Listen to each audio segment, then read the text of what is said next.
I did do like a YOLO orgasm workshop in Wonderfruit, and there were so many people. There was like 150 people spilling out of the tents, and they kept coming in because of the name of the session, I believe. And there were so many people, and I couldn't like describe to them like how and what I was describing. And so I basically took this freaking big ass bolster and I took it over and I was like, imagine this as a clit and then this as a finger. And I was like, how many quadrants are on this? Where do you think is the most sensitive? And people were laughing. Welcome to the Location Independent Startup Show. Here we discuss business, lifestyle design, personal development, and much more with some very special guests and experts who have been there and done that. Learn how to live life on your terms with me as your host, British entrepreneur and investor, John Cavendish. So welcome back to the Location Independent Startup Show. In the episode today, we have Ying Han with us. Ying Han is a really good friend of mine. After 15 years healing from a battle with disease, Ying Han has distilled the most important learnings, combined it with multidisciplinary trainings and tools into a best-selling You Only Live Once book. And now, with her team, she supports thousands of leaders, change makers, and impact-driven entrepreneurs to build sustainable careers and businesses so they can contribute at their highest level. She supports holistic transformation through strategy, personal growth, and practical spirituality. And she's an awesome person. Hello, Ying Han. Hi, so good to be here. Me and Ying Han were catching up last week, and I just thought I should have her on because she's one of the most impactful people in my life. When I spent some time in Hong Kong a couple of years ago, she introduced me to everyone, took me around, and made my life amazing. So can you tell me a bit about yourself, Ying Han? Sure. So I basically help amazing women and leaders and change makers, like you said, reach deep inside themselves, figure out what it is that they actually want, aside from all the things that they've been achieving and going for, and then unlock the biggest block to it. It sounds like it's super easy, but there's so many layers to it, especially when it comes to something that you are called to do.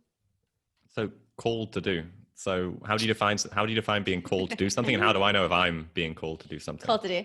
Yeah. So some people in this world will walk around and they have this feeling that there is something that they're meant to do that's beyond what they're actually doing in their lives right now. And this feeling is an incessant chipping of a brick, almost, or chipping on a wood. And it's this feeling that, okay, you have to step out more, I have to impact more, or I have to make a difference in the world. And so when you actually have that voice inside of you, it can be extremely, extremely annoying. And you might not feel like your soul is even there if you're not doing what it is that you're supposed to be doing. And so the way that shows up is sleepless nights, stress eating, not being fully present, not understanding the reason why you're just feeling void and bored. And my client was telling me that she felt really numb and unfulfilled when she had everything on the outside. Yeah, I identify with that as well. Like, I remember sitting at an office in London, like thinking that this is what I wanted to do because I'd studied at university to do this thing. I'd went contracting, was making really good money, but it was the most boring thing, sitting there all day, every day, surrounded by people who were, really, really smart people, but I just wanted more. Yeah. And also the other thing is, like, after people, let's say, have like a couple of successes already and you've gotten everything on your list that you've kind of, set out to do, then you're at another place in your life where you're like, hey, I have my lifestyle. I'm traveling all over the world. I have a good relationship and I have money in the bank. And like, what's next, right? And at this point, there is a level of self-actualization or a level of, a bigger impact or something inside that is going to make you feel alive, because everything else you've already tried and you already have access to. So that's when people come to me. Yeah. Yeah. So they've achieved their goals, but they're not really living in the moment. They're not living in process. They're living in, they've achieved their goal and they don't know what they want to do next. Is that right? Or not? Yeah. Like, nothing makes them feel alive again. Yeah, I get that. Nothing real, at least. Nothing. I mean, there's a lot of external So nothing things internal. yeah. So these people come to you. So what do you do with them, to them, around them? around them, with them, to them. The short answer to that is I connect them with their truth. We find out what really resonates, what activates their energy. So this is their heart, right? And their energy and their heart. This is like my process. And we find out like what it is that truly lights them up. And then we find out how they can integrate that into every single part of their lives. And for people who are running businesses or who are creating new businesses, like how can that business entirely shape around the idea that it brings out that unique momentum that they have. So their values, their processes, their way of communication, what they stand for, their commitments, their convictions, all of that we look at. So it's almost like a total makeover, but An internal makeover. authentic, internal makeover. Yeah. So how do you figure that out? How do you figure out what actually motivates somebody? And there's a process. There's a couple of processes. So not only am I trained in formally in some of these toolkits and modalities. So, coaching, NLP, we've got like psychology in college and innovation as masters and stuff like that. But I'm also trained in specialized, have some specialized training in shamanic energy work, intuition, quantum healing, and mindfulness, spirituality. So we bring all of that together. Cool. And yeah, I mean, that's amazing. And I see that in you, and I've been to some of your sessions. I really loved your like meditation and yeah, your kind of combination meditation visualization session, which was really amazing. And I remember when we first met and I went to help you out at the yoga place. Like I just met Ying Yeah. Han at an event, added her on Facebook, realized we had like 150 friends in common from some online things. And then the next day she invites me to something called her YOLO orgasm. Was that what it was? Yeah, it was. And I was like, what So the it was hell on a is this thing? super duper hot day. It was a big conference. I think there was like at least 60 or 70 people that day, right? In that space itself. And it was scorching hot. We didn't even know that there was going to be so much sun. Everyone was sweating like crazy. There was no way that people could sit and meditate for that long. And so in the moment, I had to switch into like a walking, standing meditation just because there's like, if you sat for like 1 second, you would be burnt. And so that was really fun. And the reason why I did orgasm as a content or orgasm as a piece is because like there's this one module in my process that's called energy optimization, and we actually found that things that activate more energy is the similar concept of pleasure. How do I describe it? So the ability to receive and expand pleasure is equivalent to the amount of energy that you can hold in your body for a woman. And for a man, if you can understand that and you can apply that into your body, you're also able to do that. So we're harnessing energy and aliveness from multiple sources so that when we're actually taking action and we're going for our conversations, negotiations, and all that, it brings all of the presence to that. So more presence equals more power. Yeah, I'd agree. And I kind of feel like the more like people get into entrepreneurship, they want to make money or they want freedom. And the longer that I've known people who've got into it, they join these different things like entrepreneurs organization, Dynamite Circle, and they all become more and more into self-development and energy Personal and development, all yeah, about it. personal Yeah. development. Because at the end of the day, like once you've made some money, what's the money for? And your Like you might, business is you too, right? yeah. When you change, then your business changes. And the same thing with money as well. Like the money piece was really interesting because like first when people start making money, it's like for the money itself. And then they start realizing like the more people they serve and the more people they help, more money naturally comes. So instead of going for the money alone, it's like the more audiences and the more people help, um, and that they see that trickle in, then they're just like, okay, how can I shift that mindset? How can I increase my ability to help more people with who I am? And that's what we get to, right? At the end of the day, it's not what you're trying to be, but it's how you can change and who you are that's attracting your audience. I agree. And how you can connect with people, how you can like not just influence, but like improve people's lives and connect and help people feel connected. Like, yeah, the more you can do that, the more you can get into anything, whether it's sales or support or Yeah. coaching or whatever. So yeah, so it's really a huge evolution process, and you keep evolving, and yeah, and that's the cool part, right? Like especially in our communities that we know, like we just keep evolving, and everyone kind of evolves at the same time, and that resonates with so much more momentum. Yeah, and yeah, I think that momentum is the key word there. Like everything is momentum, and the more you build up, the faster things happen. And yeah, that's why I think it's really cool. What? What? It's Uh, funny because I'm just like, yeah, of course. of course.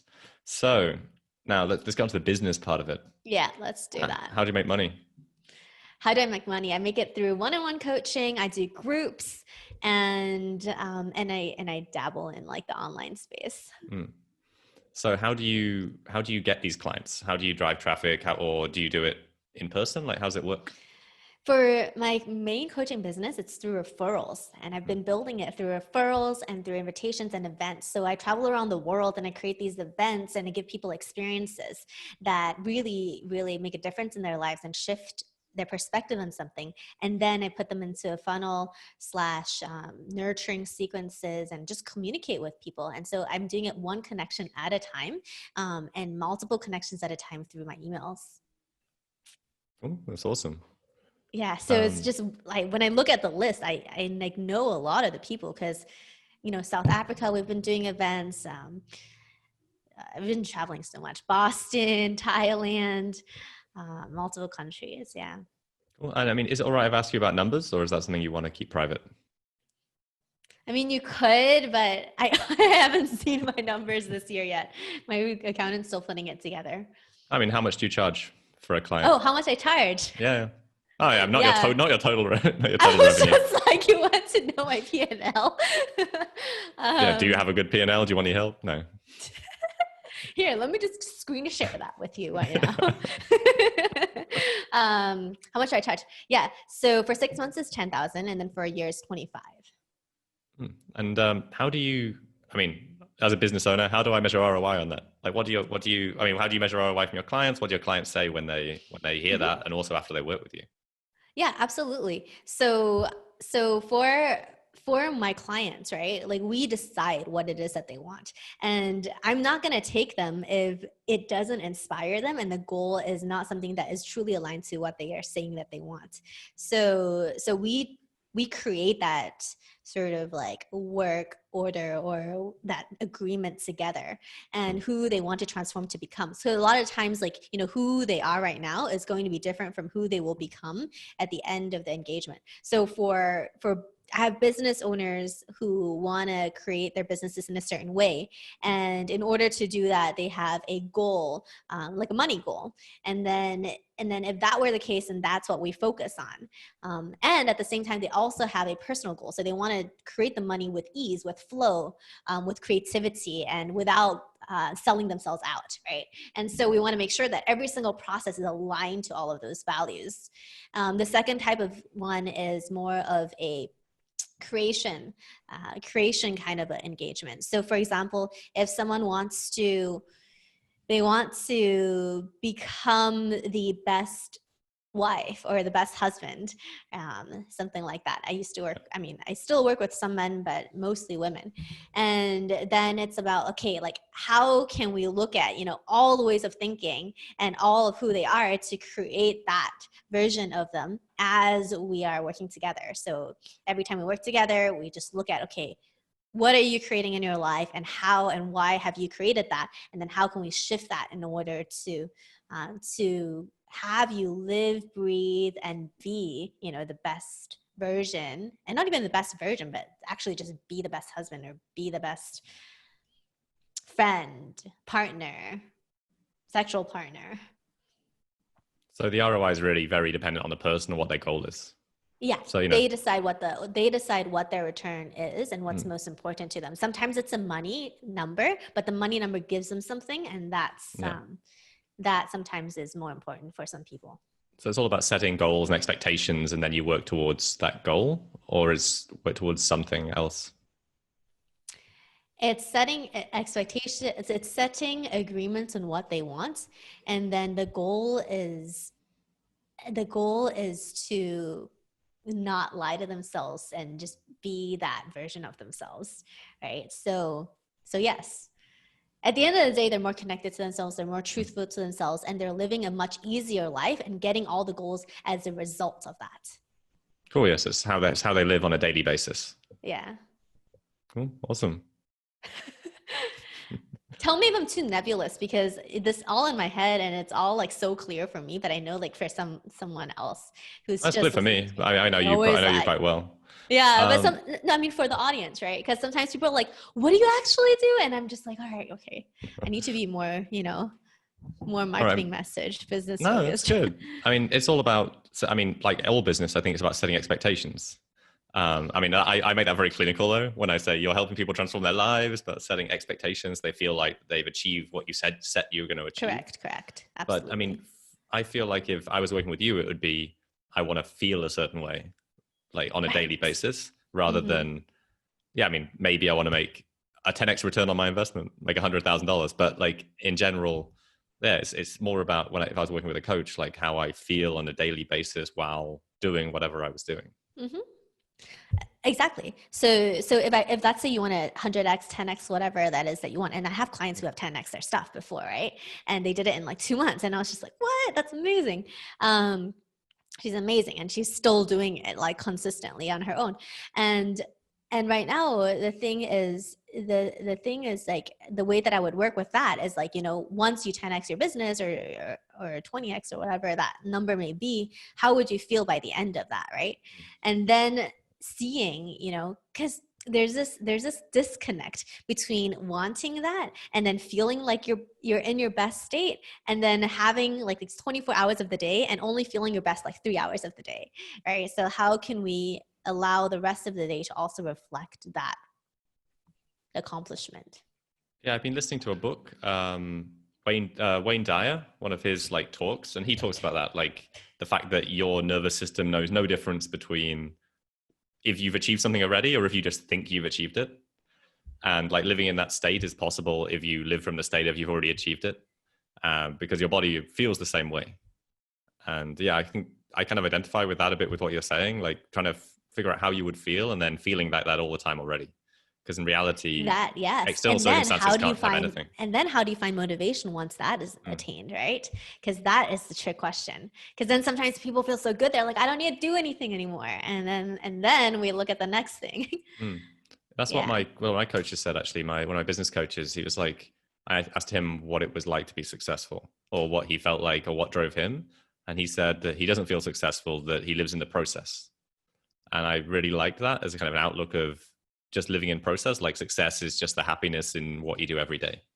Like Mm-hmm. money is just a number that keeps score rather than rather than having to aim for a certain number all the time, because it makes no difference once you Exactly. get there. Like success isn't about this future point of milestone, because once you achieve that milestone is over, and then you're on the other side, and then you're back to, all right, what's the next milestone? What's the next milestone, right?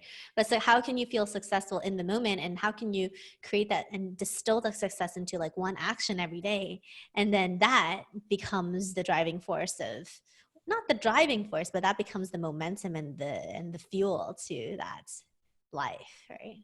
Yeah, completely. And that's really And how cool. can That's you actually do that with less and less and less energy? So for me, it's like for our clients, it's all about optimizing it. So it's like, how can you do it with less and less energy, more and more natural? How can you just be yourself? And then that naturally comes, because at the end of the day, what's the point of like gearing up so much energy and then like pushing it all out and then doing it every single day just for like one milestone? you mean like you don't have 2 cups of coffee and then Red Bull? I'm off coffee. Well, that's good. I don't drink alcohol. I mean, I can, but I don't need it. And I don't do that very Well, I'm often. glad it's like 9 a.m. where you are right now. That's true too. But I do kombucha, and yeah, I'm veggie, and it's not like I choose to do all these things because I'm like, oh, I'm like, super new agey hippie. No, it's just because, like at the end of the day, like when you're really connected to like your body rhythms and your energy sources, sometimes you just know that what you need and what you don't need. I get that. Really Yeah. The happy more about present that I feel, the better I want to eat and the more healthy I want to eat. And the more, that's a giant cup. Is that tea? You don't drink coffee, but you drink buckets of tea. it. Buckets of tea. No, very cool. Organic tea. Organic tea. So, um, All how right, did you yes. start your journey as an entrepreneur? Started making money for yourself? Yeah. So I used to be in corporate advertising, and we worked for, and I was leading and working with a team that did advertisements for IBM, like regionally, and I was also on a global team at one point. Mm. And the whole time, ever since college, I always wanted to be an entrepreneur. I like dated this guy who like was in Silicon Valley and saw him build up his business, and was always intrigued by this idea of like, oh, I can just people can create things, and that can be their lives, just creating and making making stuff up, serving the world, creating value, and living. But I was always way too scared to do that.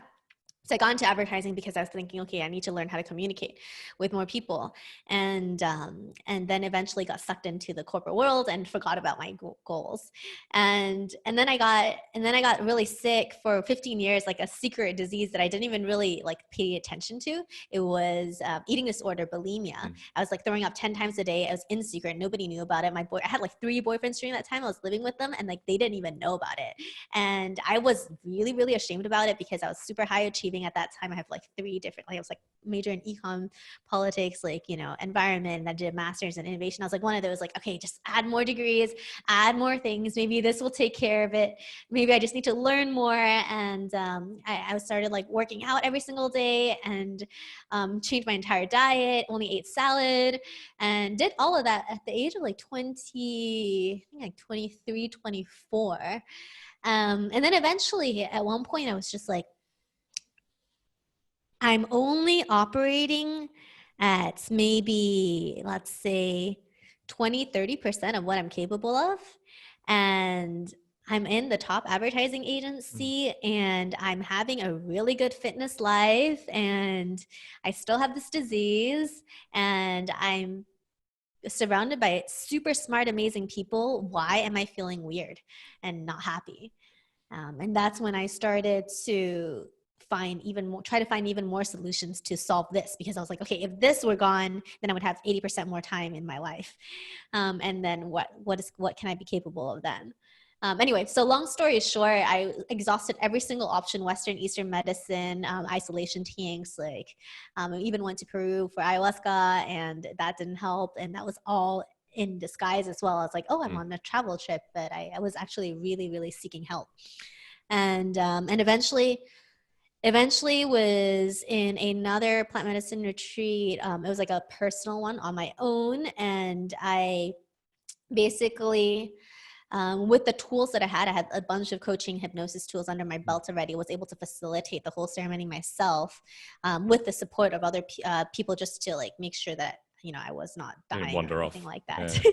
Yeah, I was like in a room, but this was actually iboga, so it was very, very strong. I don't know if I told you this story before. I've never heard this story You've before. never heard the story before? So yeah, it's a super strong. It's like if ayahuasca is a grandmother medicine, then iboga is like the grandfather. Super stern, super intense. And I was like, this is it. If I can't get past my disease, like at this point, there is really no other way out. And I cannot believe that I'm only 20, like I don't know, like 26, 27 at that time. I forgot. And then I'm just like, I would not be able to imagine my life like 80 more years like being with this thing. So I'm just like, I either like this is it, or I'm gonna have to deal with this for the rest of my life, basically. And so I was really ready to give up and do anything to get rid of it. It wasn't because of body image. It wasn't because of anything really that I could solve, because I'd gone through all of the possibilities. And then so at that moment I was like, am I ready to let this disease go? Like there was this one part where you're lying down, you're super nauseous. Any single like movement you make would make your whole body nauseous at the peak of it. And then when I asked that question, when I finally felt like it was okay to not be nauseous, ironically, a voice from deep within me kind of came up through me. And before my question even finished in my head, I was like, am I ready to? And then it was like, yes. And I was like, holy shit. Like, I don't know if we can swear on this podcast. I was like, holy moly. A voice that I didn't control just came out of me. And I was like, and not only was it that, but it was like, it was a full body knowing, like my whole Mm. body shook. Like there was no question that I had no question that it had left. And I also had no question that it was going to be gone forever. And I knew in that split second that everything was going to be fine. And I also knew that I not only had to say yes to letting that go, but yes to taking a chance on the ideas that had been bubbling up in me. And so I went back, decided I wasn't going to go back to corporate anymore, and just jumped in head first into sharing all of the work that I'd accumulated in those 10, 15 years and strung them into systems and a book and courses to support people with that. Funnily enough, on the way out of that retreat center, I met this other person who was going into it, and that he was my first client. Oh, He awesome. like called me 2 months later and he was like, dude, that thing you did with me, like I had ringing in my ears for like my entire life and now it's gone. And I was like, cool. That's a message from the universe. Wow. Awesome. Well, that's amazing. So would you say that's like when the belief that you could do it also came through, or any limiting belief you I had? Like, had no idea if I was going to be able to do it, but I knew for me it was life or death. So I just said, all right, I'm gonna give it a shot. 6 months, and then I'll see where I am in six mm. months. And So every the time we belief got came to this, later. the belief came later. The belief came, it was, it's funny because the belief, every time I wanted to give up, Mm. someone would come through, or like a client would come through, or in the early days, right? Every time I wanted to give up, like a client would come through, or someone would be like, holy crap, like, I'm so glad I worked with you. My life has changed and this is where I'm at. Like someone who I haven't heard from like in a year or something like that. So that's when the belief slowly started to materialize. Like when I knew the amount of impact and the amount of transformation that people have had. That's amazing. Uh, but so the first part, would you say that you made the change because the pain was too great from the previous life and the previous job, and that's why you want to do it? Or what was your real motivation for wanting to put all this content that you'd be learning together and actually help people? Hmm. I say that Yeah. because the reason that a lot of people make change, the reason I made my initial change to work for myself was because the pain of the past was too great, and I was like, what am I doing with my life, and what am I going to do if I do this every day? Like, I don't want to do this every day, so I want to do something to make this change. And that's the whole Tony Robbins, the whole personal development thing. People don't make a change until the pain of the past is too great, or the pain of their vision of the future is too great, and they want to do something. And I remember being really, really like upset and kind of like almost like, yeah, depressed because I couldn't express what I wanted. You know what I mean? Like, so I was so inside my own head, I couldn't express why I was doing it, like quitting my job when 2014, whatever, 2014, to do this because was just so unhappy with what I was doing at the time. You see, the thing is, I wasn't unhappy. I was Mm. actually in the best team, in the best firm, and it. I don't know how to describe it. I would love to say like I hated my job and stuff like that, but I didn't. And so for me, it was more about like I didn't see a future in it. And I couldn't see myself wanting the things that people were telling me that was status driven, or a promotion. Like I wasn't like, for a moment, for a while I was like, hey, let's serve more people, like let's help the clients better, like because I want to help them on a higher level, and I want to like manage more projects and things like that. But then at some point I was like, but where does all of this lead to, and I just couldn't dedicate and give everything that I had to something that um I didn't feel a direct contribution in Mm. terms of like making the world a better place in. I mean, perhaps maybe on a higher level, like when you're an executive level, you can kind of connect those dots a little bit better. Mm. Um, if you're managing like, I don't know, tens and thousands of people or what. However, at that point, like for me, like I felt like I wanted to get much closer to the transformation within the human. Mm. So it sounded to me like you actually wanted to contribute more. But the way I see it, a lot of the reason to get ahead in corporate is not contribution. It's because you want the status, you want the money, you want all that stuff. It may just not have been aligned in that sense, right? Yeah, Yeah. because yeah, I mean, to be honest, what I wanted was I didn't care about the status. I just wanted something to feel special at the time. Like I wanted to make more money. I wanted to have freedom and not live my life on anyone else's terms. And that wasn't necessarily Exactly. the most, worldly and holistic motivation, but it's what got me moving in the first place. And yeah, And I'm also, I always was be getting grateful for that. interviews. Like a lot of my friends in the industry were like, 10, 15 years older than me at that time. I Mm, was hanging out with all these people who are much, much more my senior, and they were freaking amazing, smart, genius cookies. And they were leading amazing teams. And so when they heard that I was like leaving the company or mm, looking for a new place, like they offered me interviews and we were talking about analytics, and it was really, really fun. And I would love to work for them. Like I worked for people. I didn't work for the role. And so when I realized that, I was like, okay, like I really need to find something that was naturally motivating towards mm. me and just made me feel alive again. So, yeah. So I Cool. decided to do, and I'm creative by nature. So don't Sure. like Yeah, I've anything. seen your paintings. Yeah, I have it right here. Oh, really? You're going to show them? Are we Yeah. going to talk about it in like 5 minutes? Okay, cool. Yeah, go.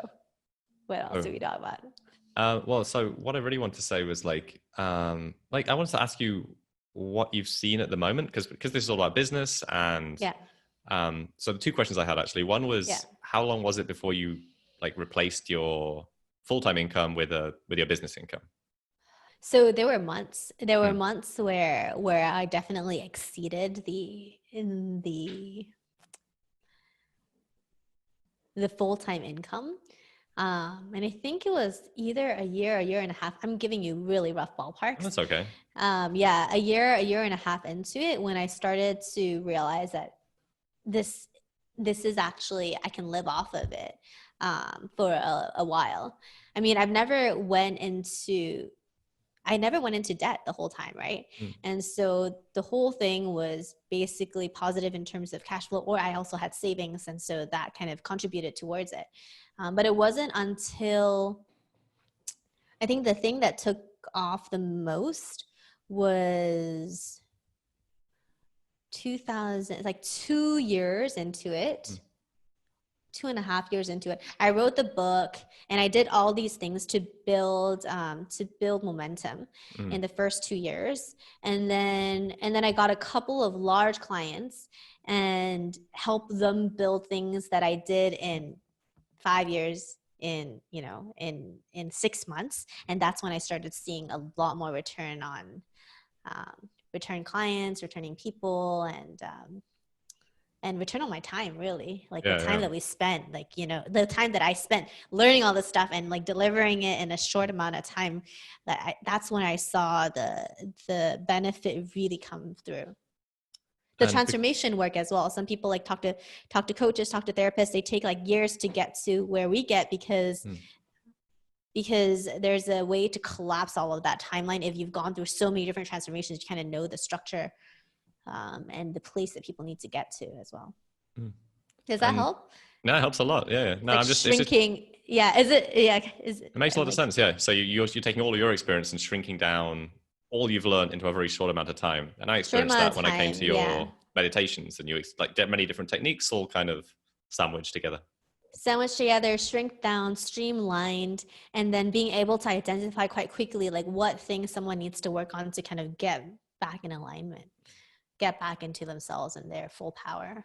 Mm. But because it's a coaching business, did you have to invest much into any like assets to run the business apart from obviously yourself and your own training? I invested a lot in myself. Assets in terms of, I mean, it's Business mostly assets. online, like, Mm. booking systems, web page, hosting sites, Dropbox, file. It just Yeah. those little things that make the business, keep the business running. I mean, I have a team. Mm. Cool. Yeah, I know your team. All right. So Yay. what I really want to dive into kind of as the thing which I really wanted to talk to you about was your Hmm. vision and your planning methods. Yeah. Because Yeah. I remember we were in Hong Kong and we were hanging out and I saw your vision board and I was like, wow, I would love to one day make a vision board. So I Googled how to make a vision board and then immediately gave up because I have no art supplies. And it'd be great if there was some online software that made you an amazing vision board. But then I think it wouldn't work the same because I'd just be Googling stuff and then shoving it on. But yeah, I was wondering if you could chat a bit about how you kind of set your goals and vision and how it works, because I don't actually know. Yeah. Okay. Cool. So, so I get a little bit background around this, right? Like I started when I was going through those dark nights of the soul in those early days. The first thing I actually turned to was it's so cliche, and I almost poo-poo it now, but no, I'm not going to. So in 2008 or something like that, it was the first time I came across, I think it was The Secret or Law of Attraction. And I was like, okay, like I need to hold this energy of what I'm visualizing. And at that time, I was like in this college dorm room and I was just like writing my thesis. And I was like, how can my thesis like contribute to like the world? How can I make this impactful? Like, what's the use of this, you know? And so I was like dreaming up these big dreams and thinking, okay, how can my work on this thesis make that? And I was like, okay, I've got to kind of visualize it. And so from there I started creating a process of actually I write this in this like You Only Live Once book. Like there's this one process that I did, which was I pull up an Excel spreadsheet, and every single time I felt depressed, annoyed, and I tell, and all my clients do this right now as well. Like every time they feel uncomfortable, like you'll just write down like what it is that you actually want. Because every time that you have something that you don't want, you have something that you do want. Mm. There's always an opposite side of that. And so I have this list of like 100, and I was presenting this in San Francisco in front of like this big group of people in 2015. I think I had like at that point 160 something items on that list, and it's been accumulated over a couple of years. And then now there's even more. But the thing was that 50-60% of it has been done. And so I call it the YOLO happy list, right? Or You Only Live Once happy list. So every time you don't want something, a new thing emerges. I remember like seeing the things on the list was like, oh, make my first like cold call, or like, you know, speak at an event. I used to be so scared of speaking, and I literally jumped head first and booked myself a speaking engagement with like a whole room of people in this like TED Talk like environment before I even knew how to do that. So anyway, long story short, make a list of all the things that you want that that kind of is birthed out of all the things that you don't want. And then once you have that, like take all the ones out that have, I put a column for deadlines as well, deadlines, due dates, whatever. And then embody that energy. I have a video on my YouTube channel. There's like 300 videos. Like one of them is like vision board part 1. and Okay, I didn't know it was there. You and got so many videos. yeah, I know. I'm trying to see like what people watch, and or I'm looking at it and seeing what people are actually engaged with. And then so the visualization, there's a visualization part where you bring in the energy, you bring in the version of you that has all of these things. And then once you have that, you go through whatever images you can find, and you pick out images that kind of resonate and you can experience that with. So if you're a visual learner, that would work for you. But if you're not, are you visual? Yes. You are? Okay, so then that will work for you. But like if you're audible, then maybe it's like having a song, or like the multiple songs that kind of present that. If you are someone who like is ID, which is like information, like Touch. information. Kinesthetic is touch. So then if you're touch, Yeah. then you can touch, like vision board kind of works as well, because you can touch it and you can put textures on it and stuff like that. But if you are ID, which is like information, then like people like words and ideas that are more like that are literal. So anyway, so you take all the pictures, you find it, and then you paste it on a board, and then you meditate, you bring it in, and then you basically supercharge it with your intentions. And so every time, the thing was like I had a big goal, and I wanted, you know, best sex in my life, and beautiful partnership, really amazing clients, good community, team that really supported me. You know, I went through like 6-7 people in like 3 months last year, and I have an amazing team right now. Like I can't even imagine, like it's just, they're so supportive, and you know, all of those different things. And then you put them all in here and you find representations of them, and you want to basically show what is it you actually feel at the end of it. And then you put it together and you make it into one piece. A lot of That's people's beautiful. vision board thank you. A lot of people's vision board is is very like square, and that was like kind of my first collage. Hmm. It was like super squarish, and I didn't really like it. I wanted something that I could look at and I could tune into to what I wanted every day, visually, energetically. And I also do that with my meditations, right? So Hmm. then, like energetically, I'm like tuning into it. Yeah, this is not the vision board that I saw of yours before. I thought you were going to show the one that I saw before. Yeah. Oh, that one. That okay. So That's that one always was funnier. perfect body, but that one is in Hong Kong. It's in Oh, storage that's right okay. now. Yeah. Awesome. Well, I Yeah. like that one. So It's the really funny because I like look back at it, and my clients do it as well, Hmm. and you look back at it and you don't realize how far you've come. Like most people forget how far they've come. I mean, I'm sure like when you look back at your life as well, like you're just like, how did I get here? You know what I mean? Yeah, for Like in sure. such a Yeah, short yeah. amount of time, you're like, I actually came pretty far. Yeah, life has changed completely. And that's why I think, like, what is life going to be like in 10 years' time, let alone 20 or 30 years' time? Because in 5 years' time, all these crazy, amazing things have happened. Even in the last 6 months, like these like huge steps forward. And like if you can make this much progress in 6 months, like what happens in 20 years? And I feel like Yeah. that's why people like who hopefully listen to the show or watch this show, also I want them to think like we're not the people that sit at a desk and don't make any progress. Like if you can carry on making progress until you're like in your 60s, imagine how much progress you can make. Because I in mean, one reality, it of was the only 10 biggest years ago we were at goals. university. Like only university, like, and it feels like so much has happened in the last 10 years. Yeah, one of the goals that I have, like when I'm 80, I'm still having like a full life, you know, like Mm, I'm active, like still like connecting intimately with like the people around me, happy, laughing, you know, some of those things. And when I think about it, I'm just like, all right, like what do I want to be like when I'm 80, you know? And a lot of that is understanding like how you want your lifestyle to be. completely, yeah. And I don't actually know what my lifestyle I want to be like when I'm 80, because I think that'll probably change when I'm like 70 and 75, and like, Probably, but it'll be a lot simpler for sure. But it's like, okay, well, then what would matter to me? Okay, the mm, people around me would matter to me the most. My health would matter to me. So what can I do mm, today to like to already have that in check so that I have less things that I need to get when I'm there. oh, for sure. And I thought like 5 years ago I kind of envisaged what I have now, but I can't. Sometimes it's hard to envisage like how far you could go. You know what I mean? Because Uh-huh, like yeah. a lot happens in 5 years. What happens in 50 years? Yeah, super cool. So what I was thinking is one last thing is your routine. Do you have Oh a yeah, routine, routine? Like yes. how's it work? So in the mornings I do meditation, and I do that shamanic meditation that basically connects me to my heart, and all of actually take my entire community through that right now. Every day? Um, You take your community every day. And so what's a shamanic meditation? Because I sure. barely know what that word means. And I've only heard it a few times recently being in Bali. Okay.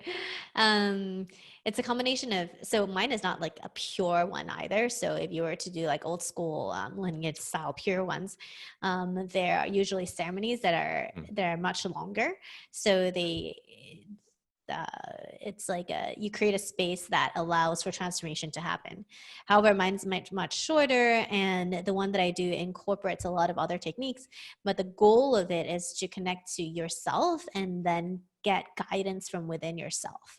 So, for example, the way that I've been applying, most people, what they do for meditation and mindfulness is they come to a place where their minds are quiet, and so they stop thought. And when you stop thought, then new inspiration can come in, or it's just for you to calm down and de-stress, right? That's like the goal of yeah.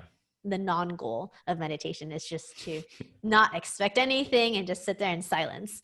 Mindfulness is what I was trained in with Thich Nhat Hanh in 2008 as well. And then and then what I do in my meditations with my community is I basically help people process energy, process blocks in their bodies on a daily basis. They can do it on themselves, like do it on their own with some of the recordings that we have, or they can join some of the live ones. Right now, at the time of this recording, we're going through Corona times. And so I'm just doing my personal practice, and I'm inviting people to join me. And so they can join in and experience that together.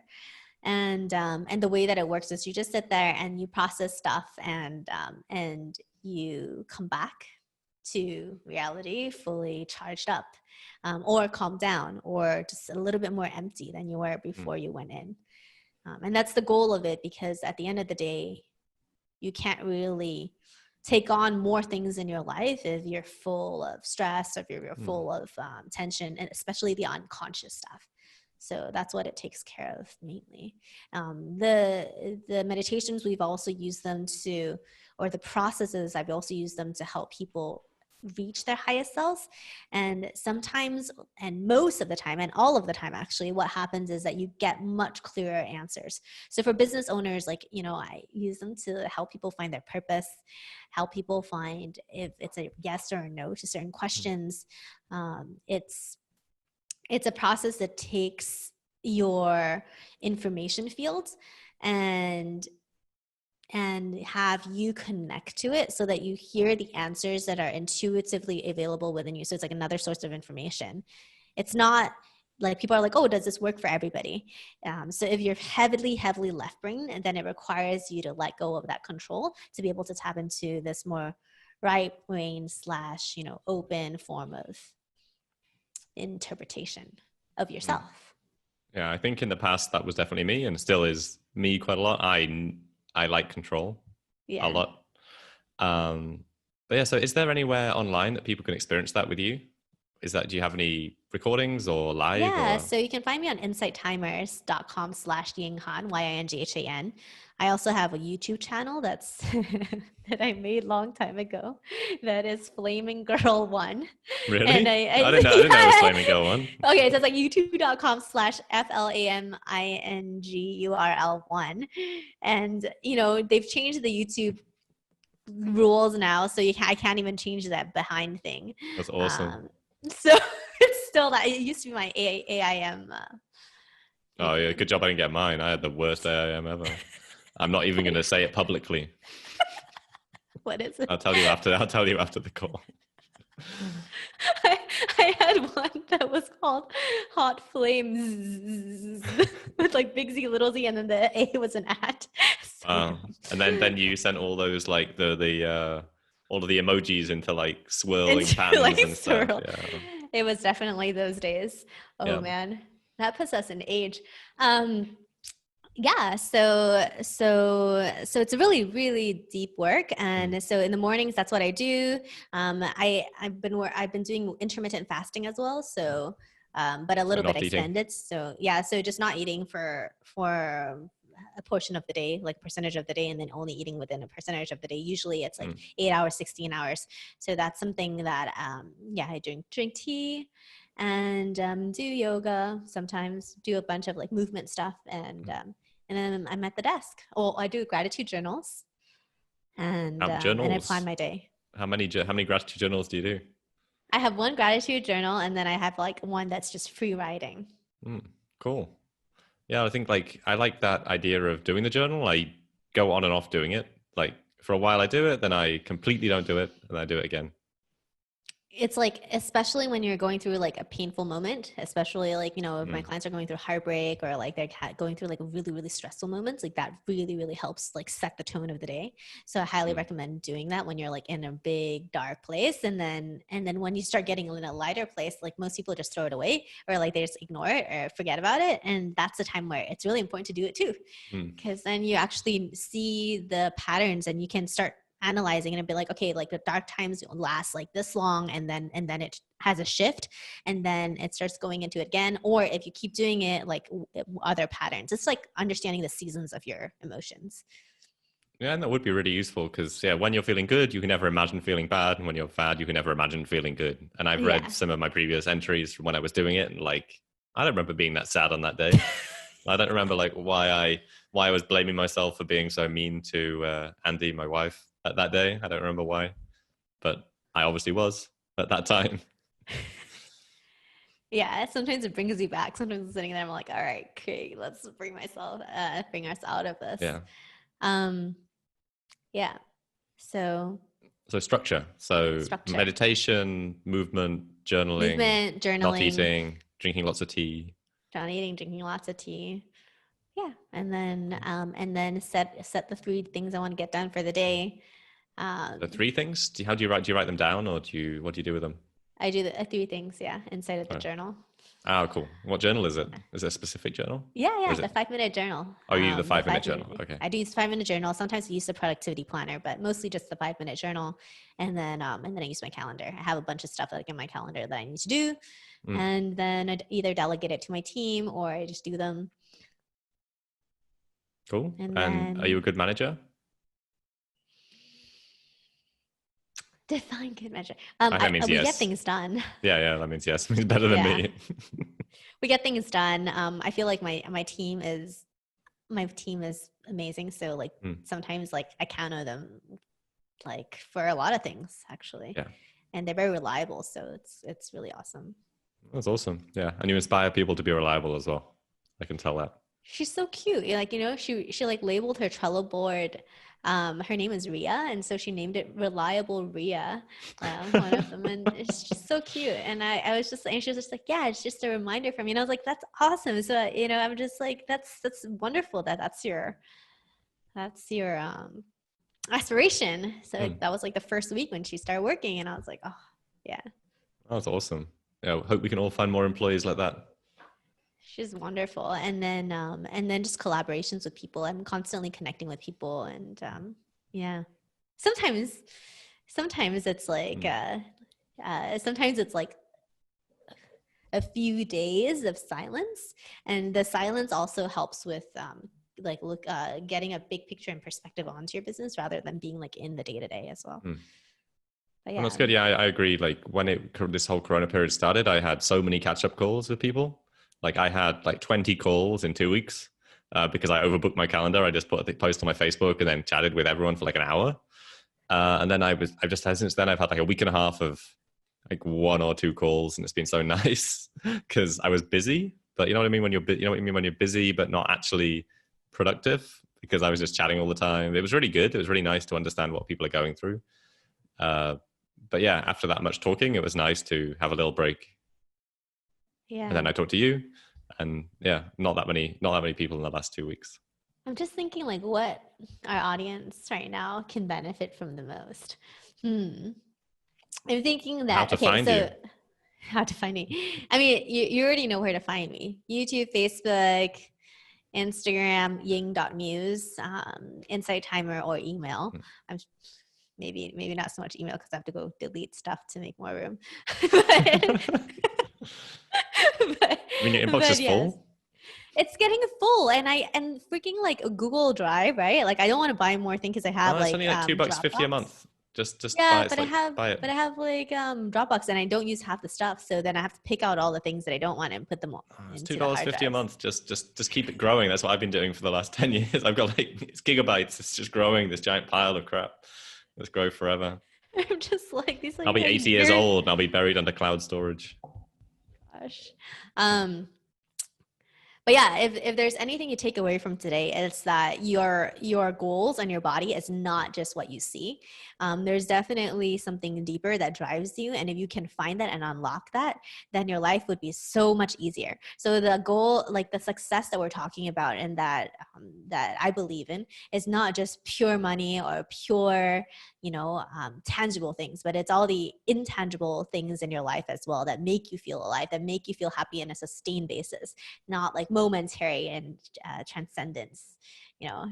So it's like transcending all of the things, and it happens in relationships and it happens in personal growth. So that's like the gist of what I hope you can get out of this, and and I hope that you can also realize that there's an inner voice inside of you that actually has the capability to support you. So when I heard that voice that came out of me, yes, right? That inner voice is what I'm connecting with every single day. And it helps me make decisions, and it helps my clients make decisions, and it can help you too. Like I'm sure, a lot of men, they talk about like gut feeling, right?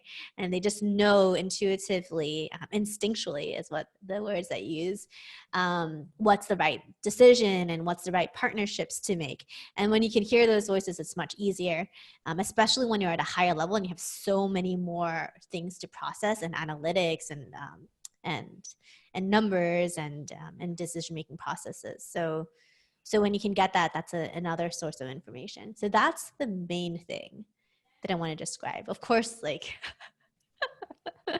I could open up a whole new door about quantum healing, but that can be another That could conversation. be another conversation with so much Yeah, and that we could talk about. But yeah, I mean, you've been an amazing guest, Ying Han. So thank you so much for coming on the show.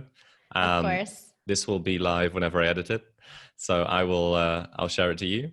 All right. And thank you so much. Yeah, for sure. Thanks.